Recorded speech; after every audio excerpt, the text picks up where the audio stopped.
You know, a lot of actors started their careers with commercials. There's a famous Volkswagen commercial with Dustin Hoffman. You've done some commercials too. What memorable ones stick out in your mind? Probably the Bubble Yum commercial where I go, everyone, when I first started like getting into commercials, everyone came up, hey, you're the Keeps It Poppin' kid, huh? And I'm like, yeah. You know, little things like that, you know, people recognize you from stuff like that. That's probably my most famous commercial. Now, with Growing Pains, when you first got your first fan letter, how did that feel? What are some examples of the more unusual fan letters you've gotten? Well, there's some pretty weird fan letters. I mean, I got quite a variety of them, and all kinds of ones. People cursing you out. People giving all kinds of lovey-dovey little girls giving lovey-dovey little cute things that they write, little hearts, and you know, I don't want to say they're funny, but you know, some of them are they really crack me up. But you know, it's nice to get that kind of attention.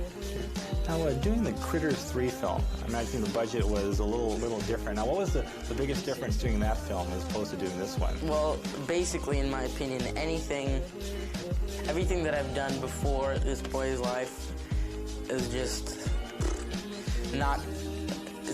so far, I don't want to say below, but doing Boy's Life was such a step up in my career and such a difference. I mean, it's like real acting as opposed to just, you know, being cute or whatever. You know what I mean, right?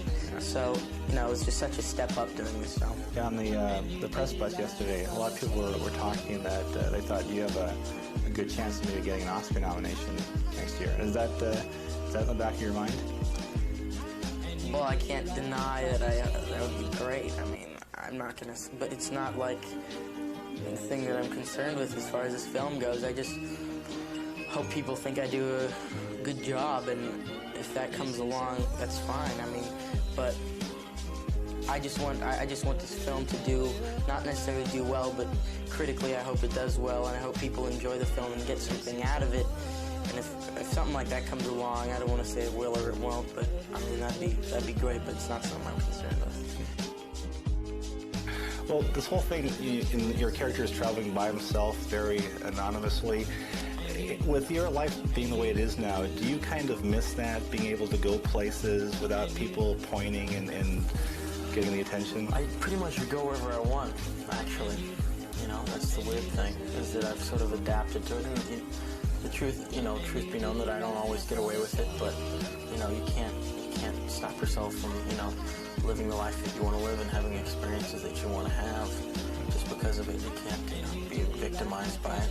Well, you've been in the business a long time, and you know how the stardom thing operates.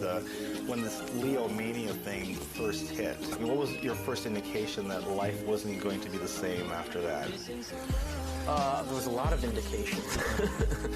You know, the whole media sort of tornado that went on around Titanic was unbelievable.